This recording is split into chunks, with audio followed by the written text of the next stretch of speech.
En Nochebuena, mi hijo me dijo que no era bienvenido en su casa. No después de todo lo que había hecho por él, el hogar que ayudé a construir. Simplemente lo miré, sintiendo una profunda calma en el pecho. Querían fingir que no existía, pero recordaba cada dólar, cada sacrificio. Lo que no sabían era que tenía mis propios planes. Quédense para saber cómo se desarrolla esta historia. Dale a me gusta, comparte y cuéntanos desde dónde nos escuchas. Las luces navideñas que adornaban el porche de Daniel y Eleanor centelleaban como un faro acogedor en el aire fresco de diciembre. Llevaba una bolsa grande con aislamiento, tarareando una melodía navideña familiar al acercarme a la puerta. Dentro, bien guardado, estaba el pavo crudo en salmuera, listo para convertirse en mi famoso centro de mesa navideño. No es Navidad sin el pavo de papá, decía siempre Daniel, un sentimiento que atesoraba. Toqué la campana, con el corazón henchido por la calidez familiar de la inminente festividad familiar. La puerta se abrió, y Daniel estaba allí, no con su habitual sonrisa amplia y abrazo inmediato, sino con una expresión vacilante, casi nerviosa.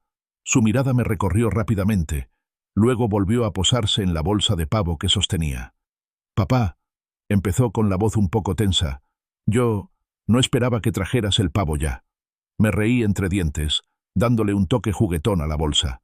«Bueno, hijo, necesita su condimento especial y unas cuantas horas en el horno para que esté perfecto. Pensé en empezar ahora, para asegurarme de que esté listo para el banquete de mañana». Mi mirada pasó de él a la familiar y bellamente decorada sala de estar, anticipando el bullicio prenavideño habitual. Daniel se aclaró la garganta, evitando mi mirada. «De hecho, papá, hay algo que necesito decirte». Sus palabras quedaron suspendidas en el aire, pesadas e incómodas. «Los padres de Eleanor vendrán mañana temprano. Tienen algunas tradiciones, ya sabes, una forma muy específica de celebrar la cena de Navidad. Bueno, este año solo serán ellos». Mi sonrisa se desvaneció. La calidez de mi pecho se evaporó, reemplazada por un vacío repentino y gélido. No era bienvenida. No pronunció las palabras, pero su significado resonó más fuerte que cualquier grito. Lo miré fijamente.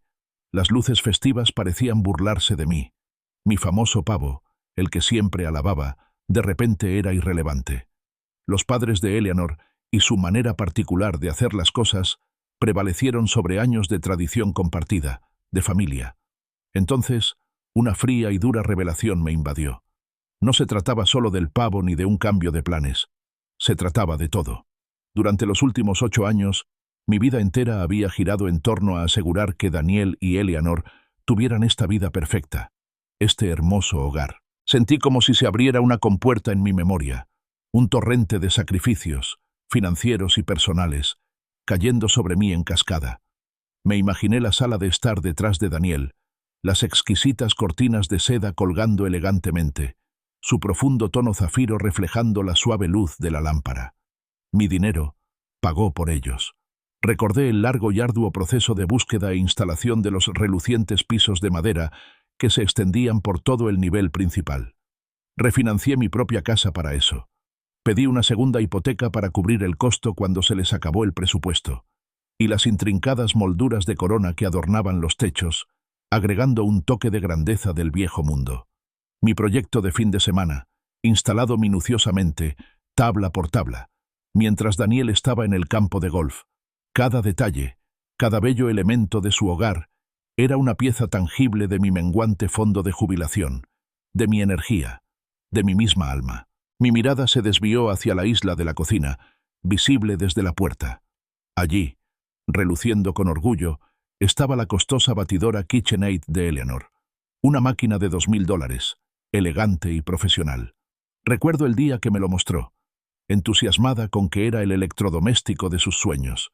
Se lo compré, convencida de que se convertiría en una entusiasta de la repostería. No la había visto usarlo ni una sola vez. Allí estaba, un monumento pulido al potencial no utilizado, otro testimonio silencioso de mi generosidad no solicitada. Entonces, dije, con la voz sorprendentemente firme, a pesar del temblor en mis manos, «¿Dónde exactamente sugieres que pase el día de Navidad, Daniel?» Cambió de postura, visiblemente incómodo. «Bueno, papá, Siempre podrías visitar a la tía Sofía, ¿no? O podríamos reprogramar la cita, quizás, después de Año Nuevo. Solos. Podríamos hacer lo nuestro. Reprogramar. Es cosa mía. Mi corazón, que había estado latiendo con un dolor sordo, de repente se sintió como una piedra pesada. 8 años. 8 años cargando con una carga solitaria, construyendo un sueño que no era mío, solo para ser relegado por una familia política más conveniente. El peso me oprimía, pesado y sofocante. Enderecé los hombros. El peso de la bolsa de pavo simbolizaba la carga que había llevado. No, dije, con voz tranquila y resuelta. No, no creo que lo haga. Me di la vuelta, dejando a Daniel en la puerta, rodeado por la cálida luz de su hogar. Al regresar por el sendero, mi mirada se fijó en las fotos familiares enmarcadas que adornaban el pasillo, visibles a través del gran ventanal. Las fotos de la infancia de Daniel, las de su boda con Eleanor, y luego las de sus hijos. Poco a poco, sutilmente, mi propio rostro, antes prominente, se había vuelto más pequeño, se había reducido a un segundo plano, y luego desapareció casi por completo. Una metáfora visual de mi lugar cada vez más reducido en sus vidas. Llegué a mi coche, abrí la cajuela y metí con cuidado la bolsa del pavo. Miré a Daniel, que seguía en la puerta con expresión confusa. «Dile a los padres de Eleanor», grité con voz clara y firme. «Feliz Navidad». Entonces me subí al coche y arranqué el motor. El cálido resplandor de su hogar, que antes me había reconfortado, ahora se sentía como un símbolo provocador de mi exclusión. Mi teléfono vibró en el portavasos. Daniel. Lo ignoré. El camino a casa fue un torbellino de farolas y reflexión silenciosa. $140.000. Esa era la suma aproximada, calculé, que había invertido en sus vidas, en esta casa que ahora habitaban tan cómodamente. Eran mis ahorros para la jubilación, el fondo que había acumulado meticulosamente tras el fallecimiento de Elena, mi difunta esposa. El dinero de su seguro de vida, destinado a asegurar mis últimos años, había asegurado los suyos. Había refinanciado mi modesta casa, pidiendo una segunda hipoteca, todo para asegurar que Daniel y Eleanor tuvieran todo lo que pudieran desear. Mi propia casa, lo sabía, se desmoronaba lentamente por el abandono, un marcado contraste con el edificio perfecto que había ayudado a construir para ellos. Al entrar en mi casa, la oscuridad de mi propia casa reflejaba el vacío de mi corazón. La luz del porche titilaba débilmente al salir. Mi teléfono vibró de nuevo, esta vez iluminando el nombre que había llegado a temer, Eleanor. El teléfono en mi mano vibró con el nombre de Eleanor, un blanco puro contra la pantalla oscura. Me quedé en mi sala de estar tenuemente iluminada, con el frío silencioso de la casa abandonada filtrándome hasta los huesos. Lo dejé sonar. Una vez. 2 veces. El sonido fue una intrusión discordante, un intento desesperado por salvar un abismo que se había profundizado inconmensurablemente. Respiré hondo. El olor a aire viciado y polvo me llenó los pulmones. Al tercer timbre, finalmente contesté, sin hablar, simplemente dejando que el silencio se alargara, dejándola preguntarse si siquiera estaba allí. «¿Papá?». La voz de Eleanor cuando llegó era empalagosa, un tono que reservaba para cuando quería algo o para intentar suavizar una situación que ella misma había creado. «Oh, menos mal que respondiste. Daniel me acaba de contar lo que pasó. Ha habido un malentendido terrible, ¿verdad?».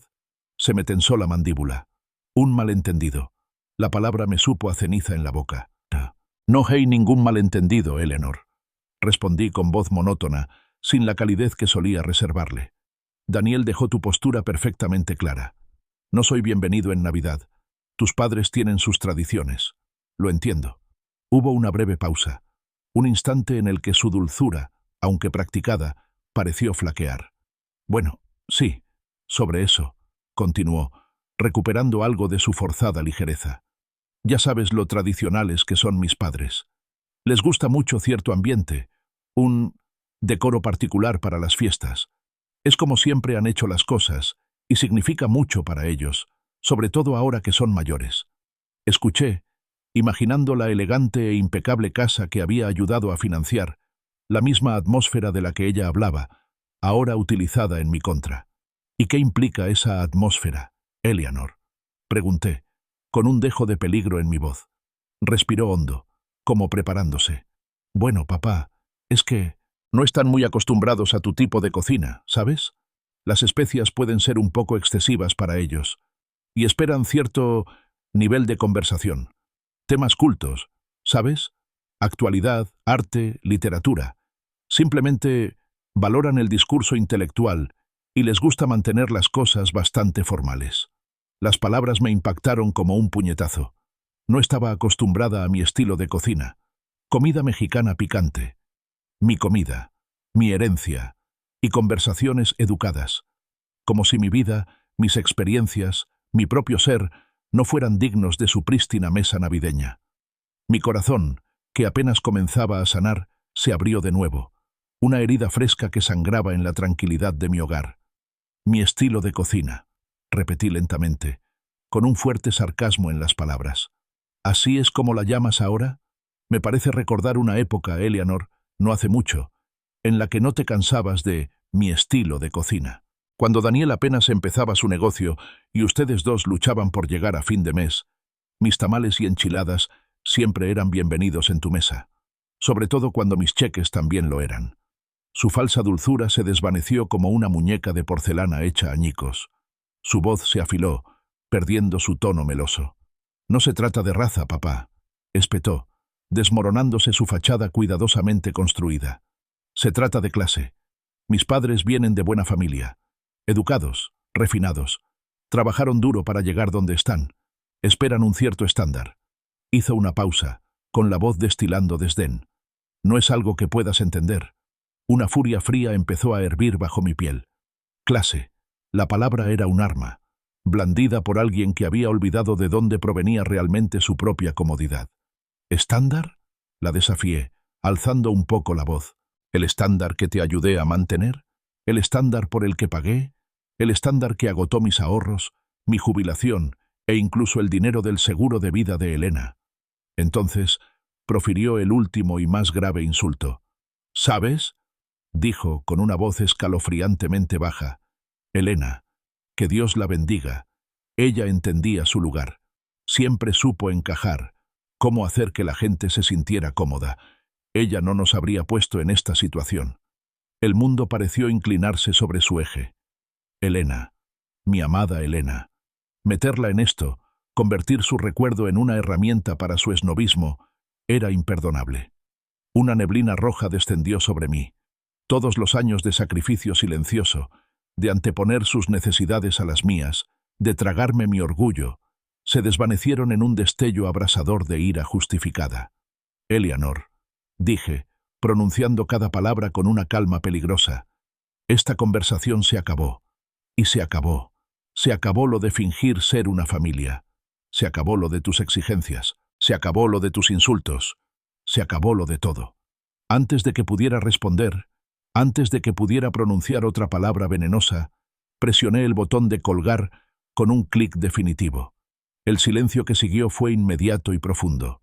Una extraña sensación de claridad me invadió, una ligereza en el pecho que había estado ausente durante años.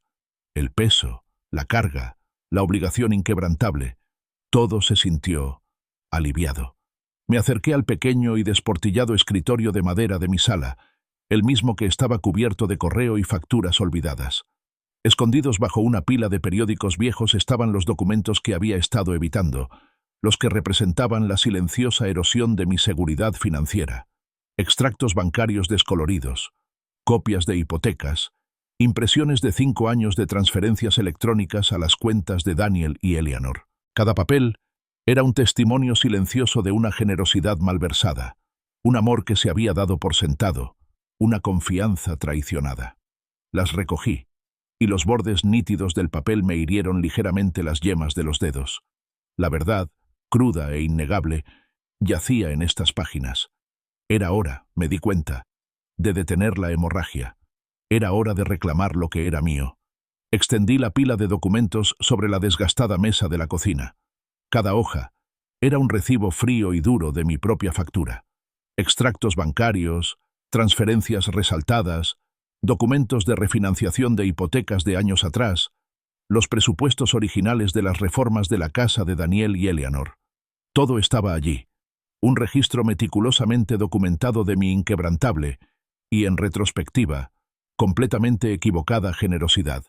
5 años de lo que ahora reconocía como pura estupidez, al descubierto bajo la tenue luz de la cocina. Saqué un bolígrafo y un sobre arrugado, haciendo los cálculos que había evitado deliberadamente durante tanto tiempo. $2.800 cada mes, transferidos como un reloj a su cuenta. Multiplica eso por 12 meses, luego por 5 años. Las cifras sumaban rápidamente, de forma contundente e implacable. $143.400. Y esa cifra ni siquiera incluía la ayuda para el enganche inicial, los gastos de cierre que había cubierto, los pagos directos de esas cortinas de seda, la moldura del techo, la mezcladora de $2.000 de Eleanor y otras innumerables emergencias que habían requerido mi intervención financiera inmediata. El total real era sin duda mucho mayor. Una profunda tristeza me invadió, un dolor por lo que pudo haber sido. El dinero del seguro de vida de Elena, que se suponía sería mi colchón en la vejez, se había esfumado. Mis ahorros para la jubilación, ganados con tanto esfuerzo y meticulosamente acumulados durante décadas, se habían agotado por completo. Incluso el posible fondo universitario que una vez soñé con crear para mis nietos, para las generaciones futuras, ahora no era más que un pensamiento melancólico. Todo se había esfumado, vertido en un pozo sin fondo de derecho e ingratitud. Con un profundo suspiro, pero también con una renovada determinación, cogí el teléfono. El tiempo de la tristeza había terminado. Había comenzado el tiempo de la acción. Marqué el número de atención al cliente de mi banco, siguiendo las indicaciones automáticas hasta que finalmente una voz humana me interrumpió. Gracias por llamar a Northwood Bank. Me llamo Jennifer. ¿En qué puedo ayudarle? Su voz era alegre y profesional, completamente ajena a la silenciosa revolución que se desarrollaba en mi teléfono. Hola, Jennifer. Comencé, intentando mantener la voz firme. Necesito cancelar una transferencia automática. Es un pago recurrente a otra cuenta. Por supuesto, señor, respondió ella, tecleando sin parar. ¿Podría proporcionarme su número de cuenta y los detalles de la transferencia que desea cancelar? Le di la información, con el corazón latiéndome con fuerza. Este simple acto me pareció trascendental. Cortar una cuerda salvavidas que había extendido, solo para que se convirtiera en una soga alrededor de mi propio cuello. De acuerdo, señor Sánchez, confirmó Jennifer con tono tranquilizador. Veo la transferencia recurrente programada para el primer día de cada mes a una cuenta de Daniel y Eleanor Miller. ¿Es esa la que desea cancelar? Sí, es ese, confirmé, con una voz sorprendentemente fuerte. Necesito que lo cancelen, de inmediato, si es posible. Un momento, por favor, dijo. Oí el suave tecleo, una breve pausa. Bien, señor Sánchez, la transferencia se ha cancelado correctamente. El último pago se procesó el 1 de diciembre. No se realizarán más pagos a esa cuenta desde la suya. Gracias, Jennifer, dije, sintiendo un inmenso alivio. Muchas gracias. ¿Hay algo más en lo que pueda ayudarle hoy, señor Sánchez? Miré mi sala de estar.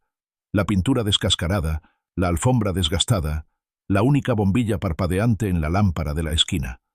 Mi propia casa abandonada. Un reflejo de mi yo abandonado. No, Jennifer, dije. Eso es todo. Me has ayudado mucho. Colgué, dejando el teléfono con cuidado sobre la mesa. El silencio de la casa ya no estaba cargado de tristeza. Estaba lleno de una profunda, casi eufórica, sensación de libertad. Las cadenas invisibles que me habían atado durante años se acababan de romper con una simple llamada. Cerré los ojos, con una pequeña sonrisa sincera en los labios. Mi presupuesto, antes una fuente constante de ansiedad, por fin se equilibraría. Podría empezar a ahorrar de nuevo, aunque fuera un poco. Por fin podría permitirme la reparación del techo que había estado posponiendo, el calentador de agua nuevo, tal vez incluso un juego de llantas nuevas para mi vieja camioneta. Y quizás, solo quizás, un capricho personal, algo que no me había permitido en años. Un buen bistec, un libro nuevo, una escapada de fin de semana a la costa. Las posibilidades, antes impensables, ahora brillaban en el horizonte. Reuní los documentos, un registro crudo de un pasado doloroso. Me acerqué a mi vieja chimenea de piedra, casi sin usar, pero que ahora cumplía un nuevo propósito. Arrujé los extractos bancarios, los papeles de la hipoteca, los cheques cancelados y los recibos de transferencia, uno por uno, arrojándolos a la chimenea. Encendí una cerilla, observando cómo la pequeña llama lamía los bordes del papel, curvándolos hasta convertirlos en ceniza quebradiza y negra. 5 años de martirio, convertidos en humo y polvo, simbólicamente consumidos por el fuego. Mientras las últimas brasas se apagaban, mi teléfono volvió a vibrar. Daniel. Luego, Eleanor. Ni siquiera los miré. Ya no eran mi problema. Fui a la cocina y encontré la buena botella de whisky que guardaba para una ocasión especial. Una ocasión que, hasta entonces, parecía no llegar. Me serví una generosa cantidad. El líquido ámbar brillaba en la penumbra. Levanté la copa y miré la fotografía descolorida de Elena en el mostrador. Su dulce sonrisa era un faro del pasado. Para ti, mi amor, susurré, con la voz cargada de emoción. Para el hombre que fui, que se perdió en el camino. Y para el hombre en el que finalmente me estoy convirtiendo, después de todos estos años. Tomé un sorbo largo y lento. La calidez del whisky me inundó el pecho. Entonces, con una renovada determinación que resonó en lo más profundo de mi alma, dije en voz alta, «Feliz Navidad». Y esta vez lo decía en serio. El sol de la mañana, débil pero persistente, se filtraba por la ventana de mi cocina. Me senté a la mesa con una taza de café humeante en las manos, cuyo aroma me reconfortaba. El aire era diferente hoy, más ligero, impregnado de una palpable sensación de paz. Tomé un sorbo lento, saboreando el intenso calor, y por primera vez en lo que me pareció una eternidad, saboreé no solo el café, sino la libertad, la ansiedad persistente, el zumbido constante y sordo de la preocupación por la desaparición de mi dinero había desaparecido. Se había desvanecido con el clic de un botón y el crujido del papel quemándose. Una nueva calma se instaló en mi mente, una profunda quietud que no sabía que necesitaba desesperadamente. Sin embargo, la tranquilidad duró poco. Mi teléfono, apoyado en el mostrador, vibró con insistencia. Eleanor. Sabía que sería ella. Lo dejé sonar 1, 2 veces, antes de contestar. «¡Papá! ¡Por fin!». Su voz, aguda e imperiosa, rompió la calma matutina. «Tienes que ir al aeropuerto, ahora mismo. Mis padres, Arthur y Vivian Sterling, aterrizan en Spokane a las 2:15. Tienes que recogerlos». Me recosté en la silla, con la taza de café aún caliente en las manos. «Eleanor», dije con voz tranquila, casi distante, ¿has olvidado nuestra conversación de anoche? ¿Aquella en la que dejaste perfectamente claro que no era bienvenido en tu Navidad? ¿Aquella en la que insultaste mi cocina, mi educación e incluso la memoria de mi difunta esposa?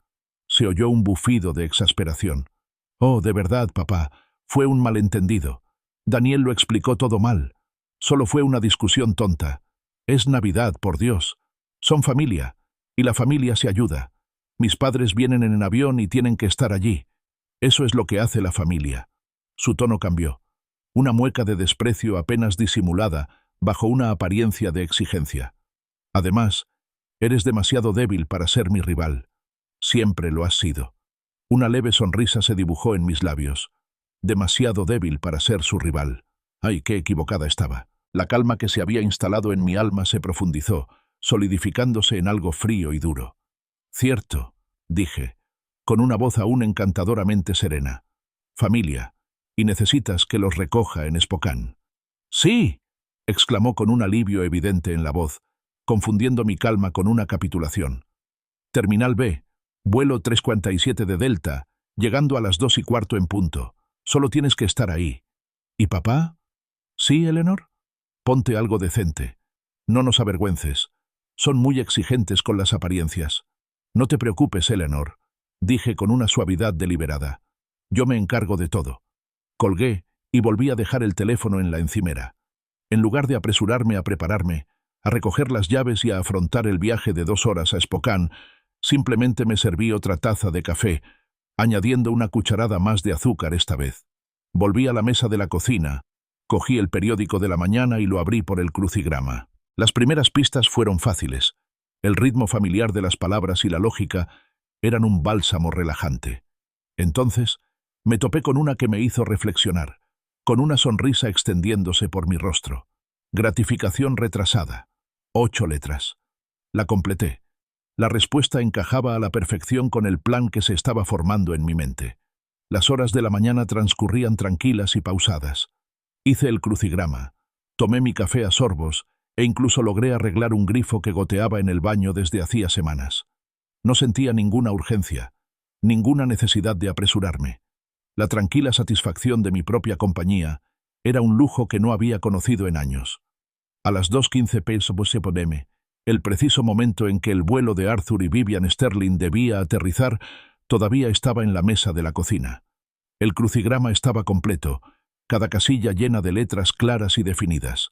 Acababa de terminar la última casilla, la N de Endeavor, cuando vibró mi teléfono. Era Eleanor. Un mensaje de texto. «Papá, ¿dónde estás? Su vuelo acaba de aterrizar. ¡Están esperando!». Lo ignoré. Tomé otro sorbo lento de mi café, ahora tibio. Un minuto después, otro mensaje. «No te encuentran. Mis padres me están llamando. Esto no tiene gracia, papá». Aún así, no dije nada, no hice nada. La sensación de poder, de control, era embriagadora. Luego, una lluvia de mensajes, cada uno más frenético que el anterior. «Papá, ¿en serio? ¿Qué pasa? Mi mamá se está enfadando. Ve ya». Y «preguntan por ti. Se van a quedar sin conexión». Y finalmente, una serie de mensajes furiosos en mayúsculas. «Están abandonados. Papá, solo tenías un trabajo. Esto es inaceptable». Mi teléfono vibró de nuevo, esta vez un número desconocido. Lo dejé sonar. Sonó una segunda vez, una tercera. Sabía quién era. El mismísimo Arthur Sterling, probablemente tomando prestado el teléfono de un desconocido en un ataque de ira aristocrática. Sonreí. Al caer la tarde, tiñendo el cielo de tonos morados y naranjas, decidí que era hora de cenar. Caminé hacia la cocina. El silencio de mi hogar era un manto reconfortante. Queso a la plancha y sopa de tomate. Una comida sencilla, un consuelo nostálgico de mi infancia. Tosté el pan, derretí el queso y calenté la sopa. Los aromas familiares llenaron mi hogar. Nada de pavo caro, nada de suegros exigentes. Solo una tarde tranquila, una comida caliente y el dulce sabor de una gratificación largamente postergada. Si te cautiva el viaje de desafío silencioso de Ricardo, no te pierdas lo que sigue. La historia está cada vez más animada. Dale a me gusta, comparte y suscríbete para estar al tanto de la próxima y emocionante entrega. Los últimos vestigios del crepúsculo se habían desvanecido, sumiendo mi tranquila calle en la oscuridad. Estaba en mi sala, acomodándome con un libro y un último vaso de whisky, con el reconfortante aroma a queso asado aún flotando tenuemente en el aire. De repente, un golpe furioso estalló en mi puerta principal, resonando por la pequeña casa como un cañonazo. No era un golpe cortés, era una exigencia, un asalto impaciente y agresivo a mi paz. Me levanté lentamente, sin que se notara la sorpresa en mi rostro. Sabía exactamente quiénes eran. Los Sterling, por supuesto, con Eleanor, sin duda furiosa por mi deliberada indiferencia.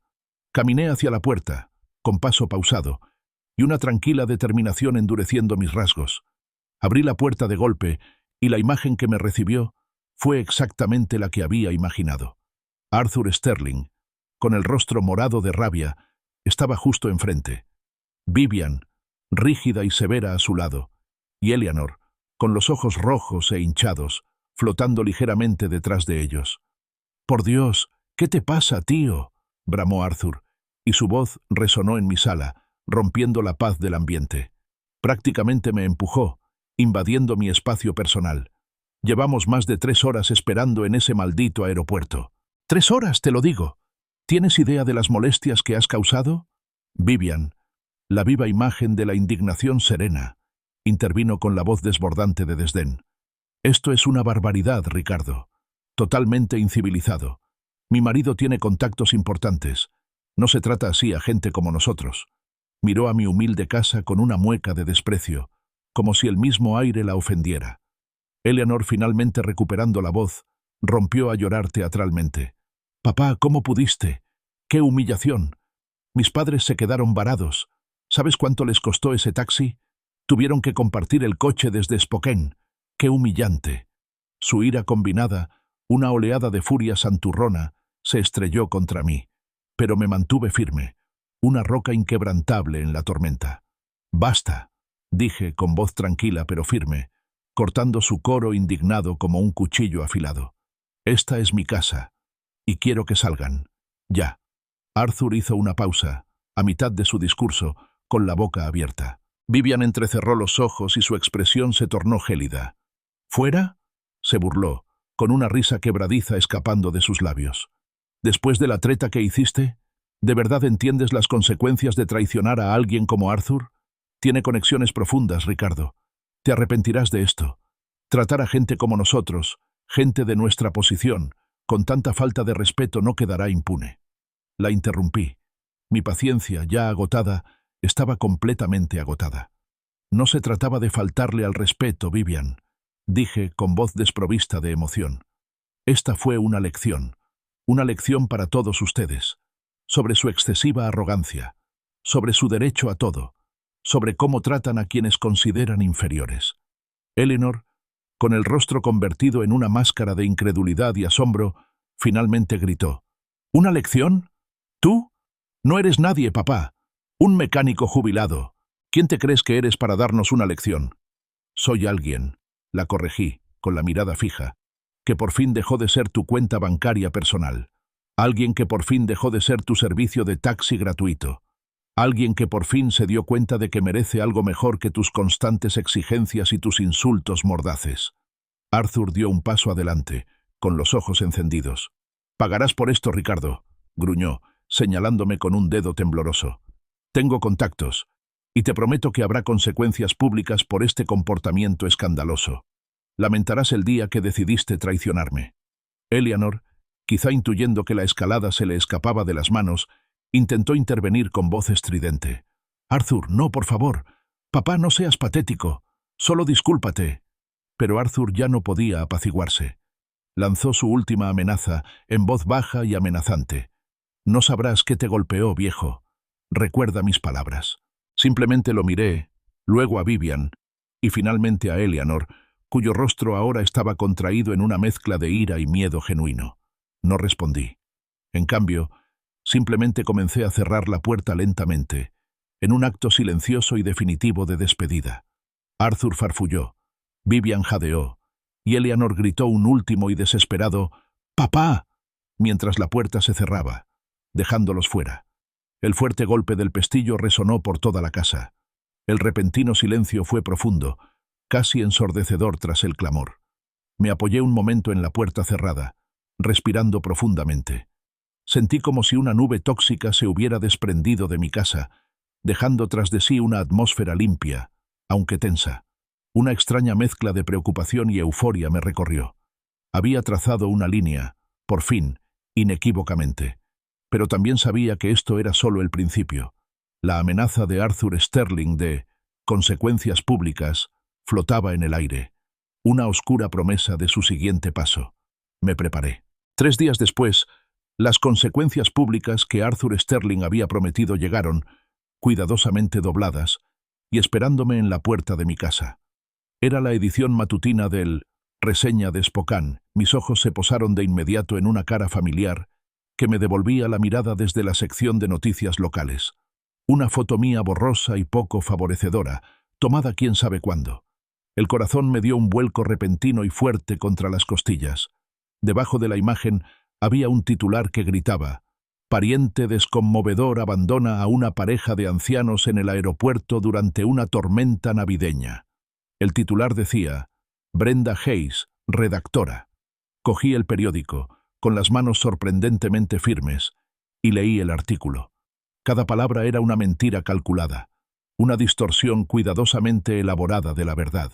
Presentaba una imagen vívida de Arthur y Vivian Sterling, presentados como una venerable y frágil pareja de ancianos, varados en el aeropuerto de Spokane, desconcertados y angustiados, durante una cegadora tormenta de nieve. Una tormenta que, en realidad, no había sido más que una ligera capa de copos festivos. El artículo describía mis acciones como un impactante acto de abandono por parte de un suegro vengativo, dejándolos angustiados y sin recursos durante horas. Omitía cualquier mención de Eleanor, por supuesto, o de su propia capacidad para pedir un taxi. Era una obra maestra de periodismo manipulador, diseñada para despertar la compasión del público hacia ellos y el desprecio hacia mí. Una fría y clara comprensión me invadió. Arthur Sterling no era un simple fanfarrón que lanzaba amenazas vanas. De hecho, había aprovechado sus contactos.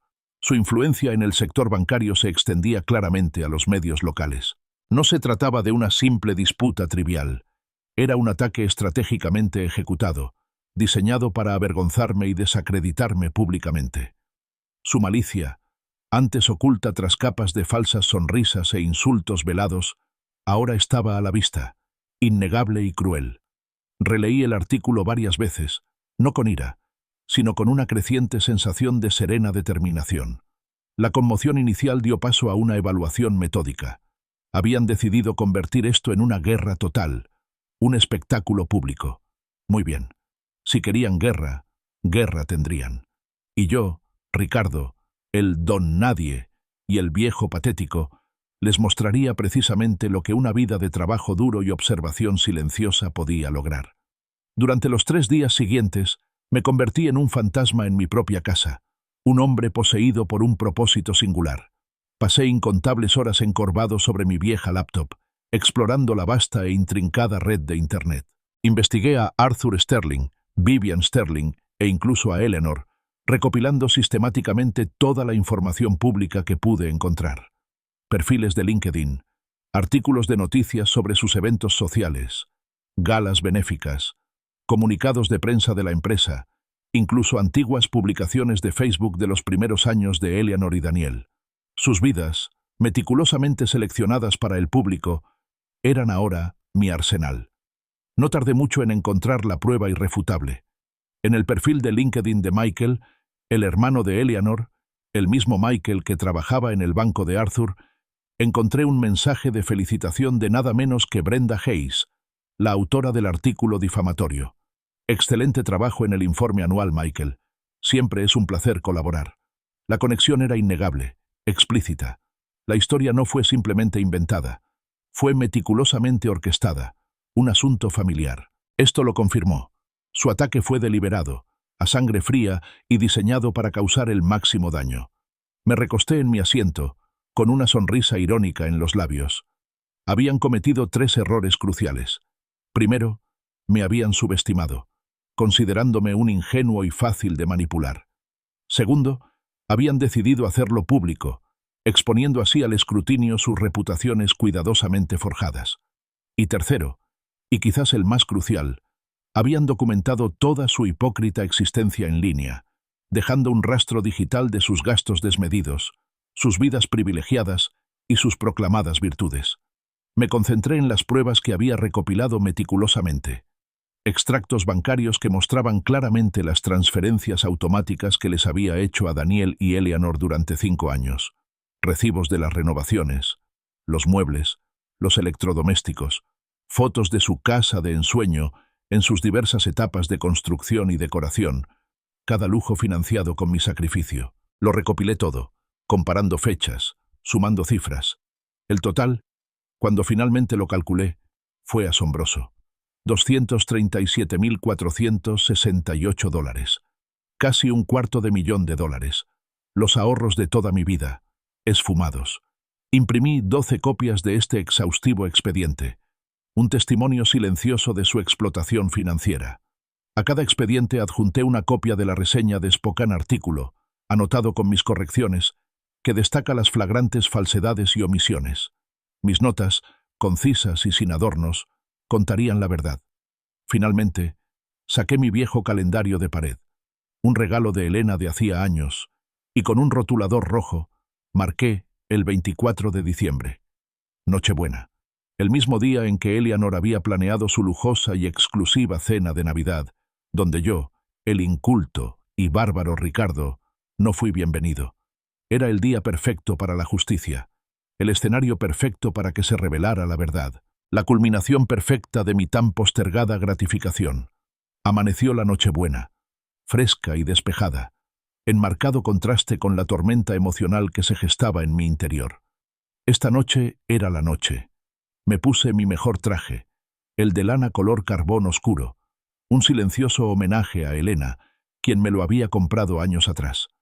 Al anudarme la corbata, me miré en el reflejo, viendo no solo al hombre que era, sino al que había sido y al que finalmente me estaba convirtiendo. Era una despedida, no solo a un yo pasado, sino a años de agravios no expresados y silenciosa resistencia. Mi viejo y desgastado maletín yacía abierto sobre mi cama.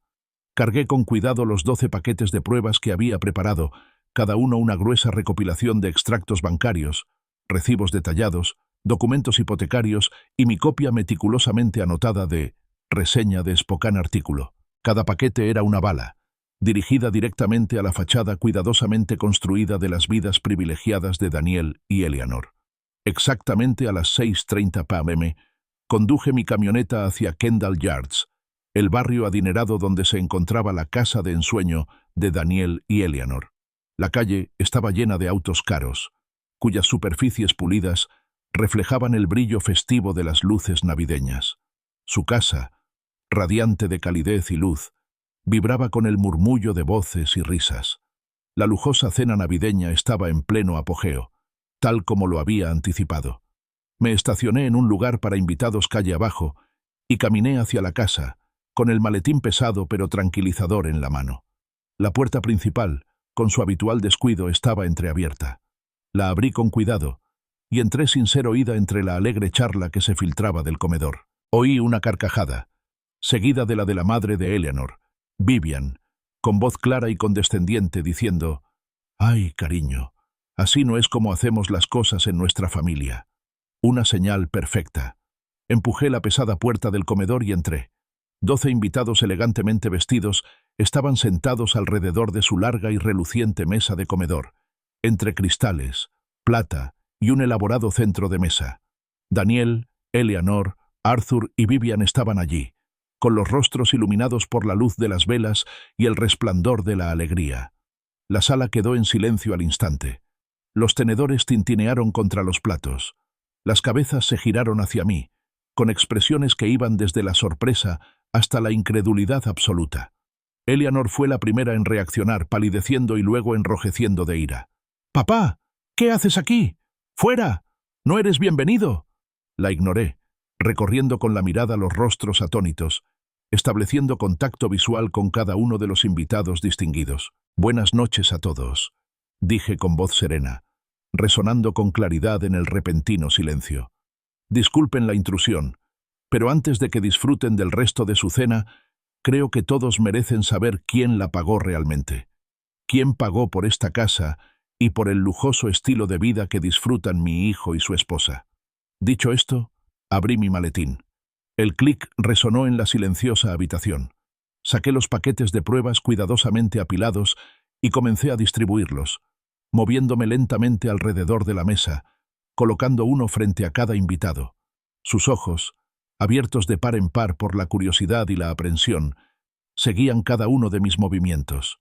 Daniel y Eleanor se quedaron paralizados, mientras su Navidad perfecta se desmoronaba ante sus ojos. Los rostros de Arthur y Vivian estaban contorsionados en una mezcla de furia y horror creciente. Mientras los invitados recogían los paquetes con vacilación, recorriendo con la mirada los documentos, un profundo silencio invadió la sala. El crujido del papel era el único sonido. Eleanor recuperó la voz, estridente y desesperada. «Papá, para. Esto es indignante. Se ofreció voluntario para todo. Le encantaba ayudarnos». Me volví hacia ella, con un solo paquete aún en la mano. «¿Lo hice, Eleanor? Me ofrecí voluntariamente a ser calumniada públicamente en reseña de Spokane. Levanté el artículo anotado para que todos lo vieran. Me ofrecí voluntario para que me retrataran como un pariente despiadado que abandonó a sus padres ancianos y frágiles durante una tormenta de nieve cegadora que nunca ocurrió».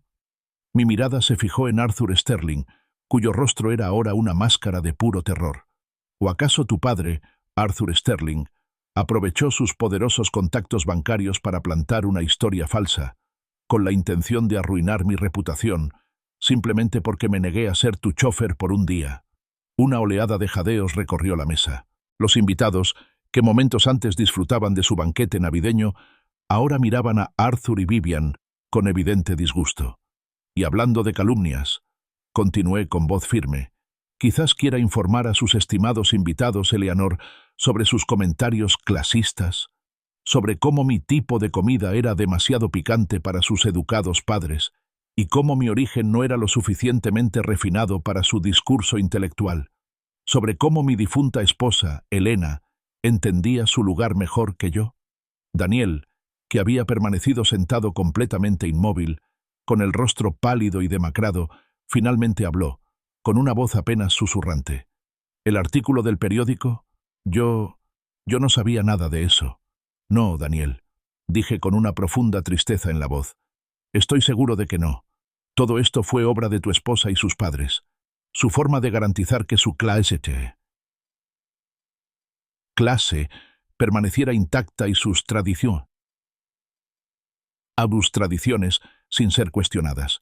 Los invitados, ahora plenamente conscientes de la magnitud del engaño y la explotación, comenzaron a murmurar entre ellos. Sus susurros horrorizados llenaban la sala. Todas las miradas se posaron en Arthur y Vivian, luego en Eleanor, con un juicio claro y mordaz. La imagen cuidadosamente conservada de los Sterling y los Miller, pilares de la comunidad, se desmoronaba ante sus propios ojos. «Vine aquí esta noche», anuncié. Mi voz se oyó con claridad por encima del creciente estruendo, porque quería que todos supieran la verdad, la verdadera historia, antes de que la haga pública. Cerré mi maletín con un chasquido decisivo. Ahora, si me disculpan, me despido.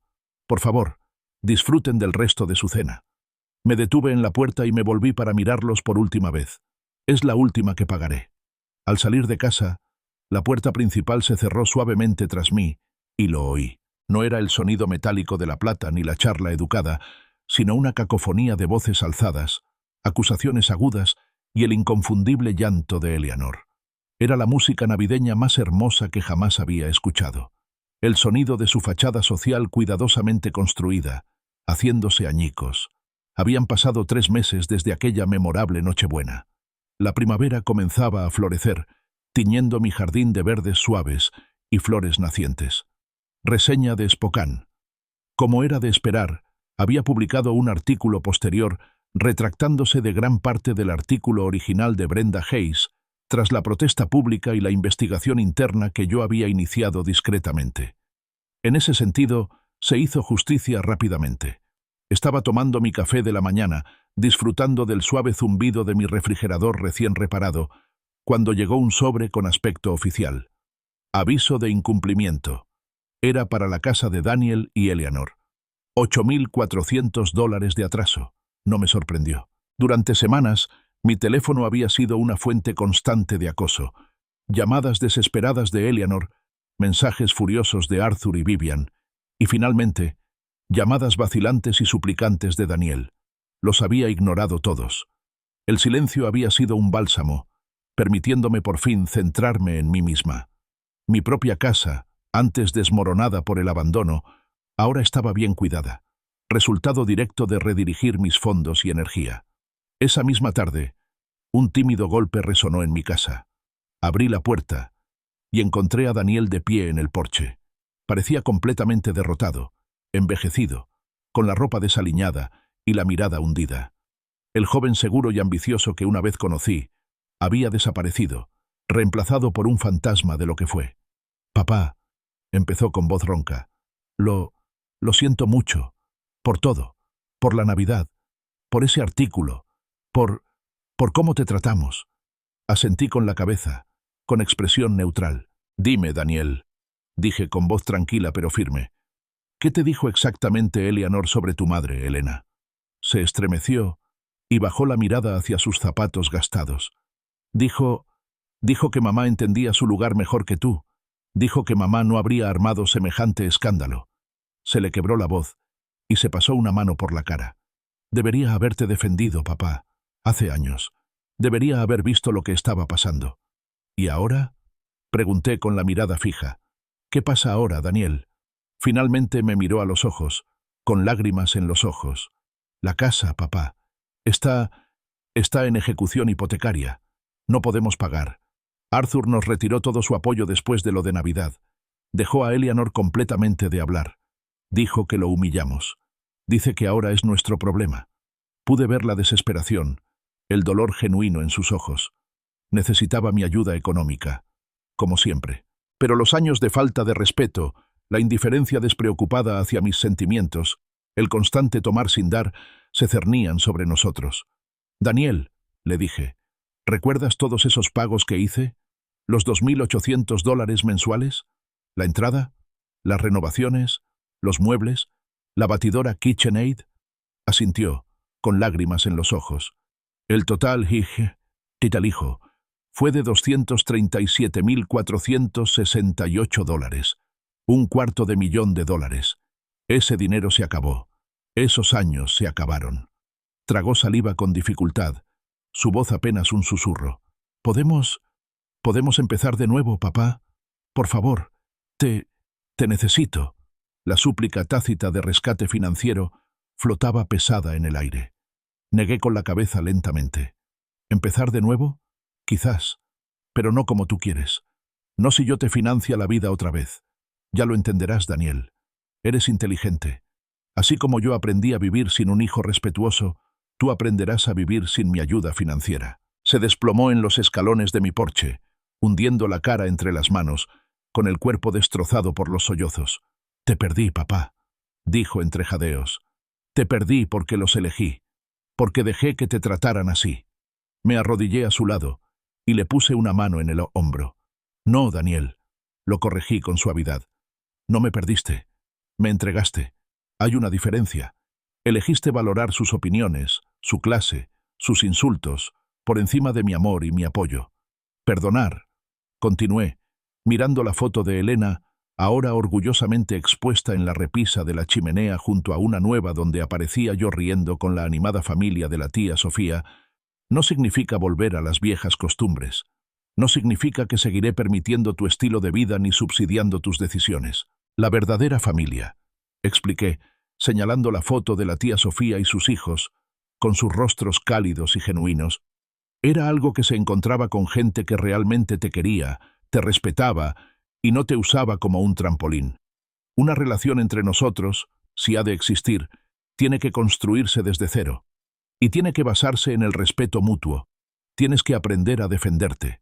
Y a defenderme, cuando importa. Me puse de pie, señalando el final de la conversación. Ahora tienes que resolver tu situación de vivienda. Consigue un trabajo, un segundo trabajo si es necesario. O vende la casa. Toma tus propias decisiones y afronta las consecuencias como todos los demás. Daniel levantó la vista, con los ojos rojos e hinchados, pero un destello de algo nuevo, algo casi parecido al respeto, apareció en sus profundidades. Yo estaba orgulloso de ti, papá, admitió, con voz apenas audible. En la cena de Navidad, te defendiste, simplemente asentí. Sí, dije, lo hice. Se levantó vacilante, me dirigió una última mirada angustiada y luego se alejó lentamente, con los hombros hundidos. Lo vi irse, sintiendo una compleja mezcla de tristeza y una paz profunda y duradera. Me retiré a mi porche, mientras el sol poniente teñía el cielo de tonos naranjas y morados. Me serví un vaso de whisky. El calor me invadía, reflejando la nueva calidez de mi alma. Había llegado la primavera, una época de renovación, y con ella, un nuevo comienzo para mí. Saqué mi teléfono y le envié un mensaje de texto a la tía Sofía. ¿Cena del domingo? Yo traigo los tamales.